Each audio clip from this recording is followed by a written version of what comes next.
The first thing anyone noticed was the black dress, not the dust swirling around her boots, not the way the wind tangled her dark hair like it was trying to hold her back, but that dress, black as a moonless prairie night, black as a fresh grave, black as the memory Caleb Turner had been carrying for 3 long years. She came riding out of the heat shimmer just past noon, when the sun hung heavy over the ranch and the cattle were too tired to stir, and every man working the fences stopped hammering at the same time, because something about her felt like a storm rolling in without thunder. Caleb saw her from the barn doorway, one hand resting on the old oak beam, the other curled loose near the holster he wore more from habit than need. He had not expected visitors, not since he shut himself away from town and laughter and anything that dared to look like hope. The Turner Ranch sat miles from the nearest settlement, far enough that even gossip had to ride hard to reach it, and yet here she was, cutting through the golden fields like a shadow no sun could burn away. She dismounted slow and steady, boots touching dirt like she had walked this land before in another life. The horse she rode was pale gray, almost silver against her black clothes, a strange contrast that made the whole sight feel like a painting God had started but never quite finished. Caleb stepped forward then, dust crunching under his worn leather boots, his hat casting a line of shade over eyes that had forgotten how to look kindly at anything. "Ma'am," he called, voice low and rough from too many quiet nights. "You lost, or you looking for someone?" He did not smile, he did not soften the question, because softness had cost him once, and he had buried it along with the only woman he had ever loved. The stranger lifted her chin, and for a second the wind died down, like even the prairie wanted to hear what she would say. "My name is Eleanor Hayes," she said, voice clear as spring water over stone, "and I am not lost. Mr. Turner, I came here for you." She knew his name without asking, and that alone tightened something in his chest. The ranch hands exchanged glances but said nothing. Caleb dismissed them with a small gesture, because whatever this was, it did not belong in front of an audience. He led her toward the porch, where the wood had faded from years of sun. Much like the man who owned it, the Turner Ranch had once been full of music and paint and wildflowers lining the fence posts. His late wife had insisted on color everywhere, red curtains in the windows, blue ribbons tied to the cattle brands, yellow quilts thrown across rocking chairs. But when fever took her in one cruel winter, Caleb stripped the place of brightness like a man tearing down decorations after a funeral. Now the house stood in browns and grays, a monument to memory rather than life. Eleanor noticed it all, the bare windows, the empty hooks where lanterns once hung painted in cheerful hues, the silence that felt thicker than the Texas heat. She removed her gloves slowly, folding them with care, and set them beside her on the porch railing. "I heard about what happened," she said gently, not pitying, not prying, just stating a truth that hovered between them. Caleb's jaw tightened. "Folks hear a lot of things. Most of it ain't their business." She did not flinch at his edge, did not shrink from the sharp corners of his grief. Instead, she looked past him toward the fields stretching wide and endless, where wildflowers tried to bloom despite neglect. "You built something beautiful here once," she said, eyes bright despite the black she wore, "and I believe it can be beautiful again." Caleb almost laughed at that, a short, broken sound that carried no humor, because as far as he was concerned, color had left this ranch the day his heart turned to dust, and nothing dressed in black could ever change that. Caleb did not ask her to stay, and he did not ask her to leave.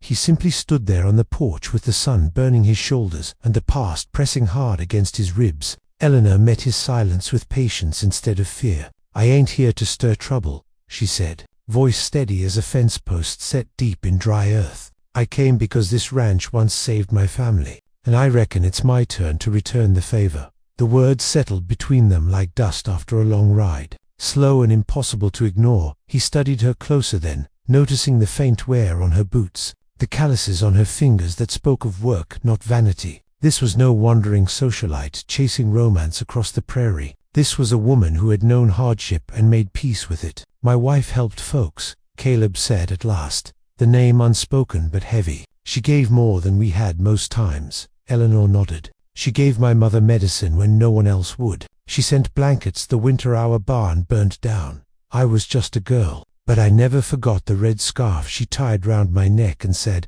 'Color belongs, even in hard times.'" The memory hit Caleb like a stray bullet, clean and sharp, because he remembered that scarf, remembered his wife laughing as she stitched it by lantern light. He had kept that lantern but smashed the colored glass from it after she passed, as if light itself had betrayed him. Eleanor's eyes softened. When I heard she was gone, I wanted to come sooner, but grief has a way of turning roads long. She paused, glancing down at her black dress. I wore this for my father last year, and I ain't taken it off since. Seems I've been living in mourning same as you. A breeze swept through the yard, lifting the hem of her dress and stirring the dry grass. Caleb felt something unfamiliar. Not hope, not yet, but recognition. The kind two lonely souls share when they spot the same scars. You came all this way just to thank a dead woman?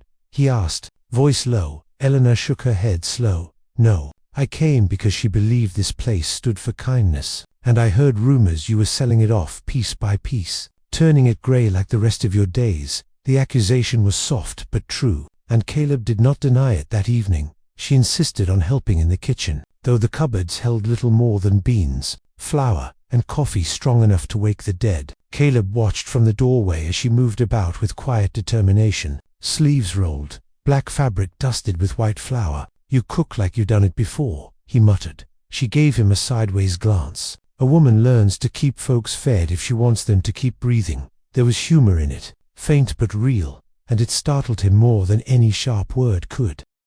When she opened one of the storage trunks near the hearth, she found a folded quilt, shoved careless beneath old ledgers. It was yellow, bright as a sunflower field under summer sun. Eleanor lifted it gently, shaking off dust. Why hide something this fine? She asked. Caleb's shoulders stiffened. Didn't seem right seeing it out. She walked over and draped it across the back of a chair anyway, and the room shifted, subtle but certain, as if the walls remembered how to breathe. Supper tasted different that night, not because the beans had changed, but because someone sat across from him who did not treat silence like a sacred rule. Eleanor spoke of small things, cattle prices in town, a stray dog that followed her halfway to the ranch, clouds forming over the western ridge that promised rain. She did not press him about sorrow again. She let it rest like a sleeping animal, and Caleb found himself answering her, short at first, then longer, as though words had been waiting behind his teeth for permission. After the dishes were washed and the sky burned orange before fading to violet, Eleanor stepped outside and looked up at the stars. Your wife used to paint the porch rails blue, she said quietly. I remember because I thought it looked like a piece of the sky fell down to stay. Caleb joined her, hands braced on the railing worn smooth by years of use. The wood was dull now, stripped bare, but under the fading light he could almost imagine it blue again, almost see laughter caught in its grain, and for the first time in 3 years, the world did not look entirely colorless. Even with a woman dressed in black standing beside him, the storm rolled in 3 days later, thick clouds swallowing the sky and turning the afternoon into early dusk. Caleb had seen plenty of storms in his lifetime, but this one felt different, charged not just with rain but with decision. Eleanor stood beside him near the cattle pens, her black dress pinned back for work, hair tied with a simple strip of cloth she had found in the old sewing drawer. We need to move the herd toward the lower pasture, she called over the rising wind, and he did not question how she knew. He simply moved with her, like they had done this 100 times before thunder cracked across the plains and rain came hard and fast, soaking earth that had been dry too long. Caleb rode out ahead, guiding the cattle while Eleanor followed without hesitation, her pale grey horse cutting through mud and chaos with fierce loyalty. A gate jammed near the south fence, and Caleb jumped down to wrench it open, only for the swollen wood to splinter under pressure, sending him stumbling back into the muck. Pain shot up his leg, sharp and sudden, but before he could curse the sky, Eleanor was there, bracing his shoulder. Steady as stone, lean on me, she ordered. No softness now, only strength. And he did, because pride had long ago cost him enough. Together they secured the last of the herd, just as the heaviest rain began to ease, the storm washing dust from fences and rooftops alike. Caleb looked at the ranch from where they stood, mud-streaked and dripping but alive, truly alive. The fields shimmered under rainwater, wildflowers bending but not breaking, and for the first time he noticed how stubbornly color had been fighting to return all along.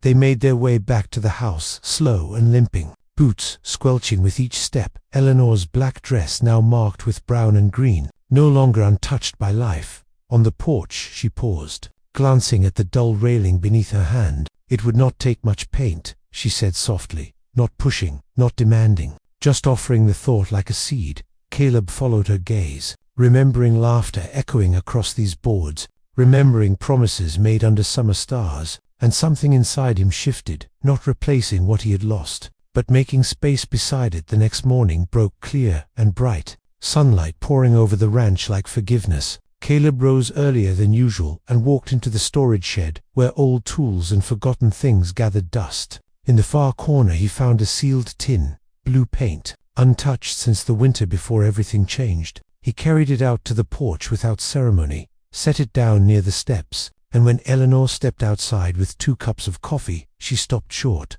eyes widening just a little. "You sure about that?" she asked gently, and Caleb met her gaze without flinching. "Reckon I'm tired of pretending gray is the only honest color." He pried open the tin, the scent of paint, sharp and alive, and dipped a brush inside. The first stroke across the railing was uneven, hesitant, but unmistakably blue. The color stood bold against the weathered wood, a piece of sky settling back where it belonged. Eleanor did not cheer, did not cry. She simply set the coffee aside and picked up another brush, kneeling beside him as though this had always been part of her plan. The black she wore seemed less like mourning now, and more like contrast, making every splash of blue shine brighter. They worked in companionable silence, broken only by birds returning to perch along the fence posts and the distant low of cattle content after rain. With each stroke, the porch began to resemble memory, not as a grave, but as a foundation. By sundown, the railing glowed soft beneath fading light, and Caleb leaned back against a post, newly dressed in color. Eleanor stood beside him, no longer a storm on the horizon but part of the landscape itself. "You planning on keeping that dress black forever?" he asked quietly, a hint of warmth threading through his voice. She looked down at the stained hem and smiled, small but certain. "Maybe not," she replied. "Maybe it's time I remembered what your wife said. That color belongs even in hard times." Caleb nodded, watching the prairie stretch wide and bright before them, and though grief would always live in his heart, it no longer ruled the ranch, because the woman who came dressed in black had not erased the past. She had simply reminded him that even the darkest soil can grow something bright again.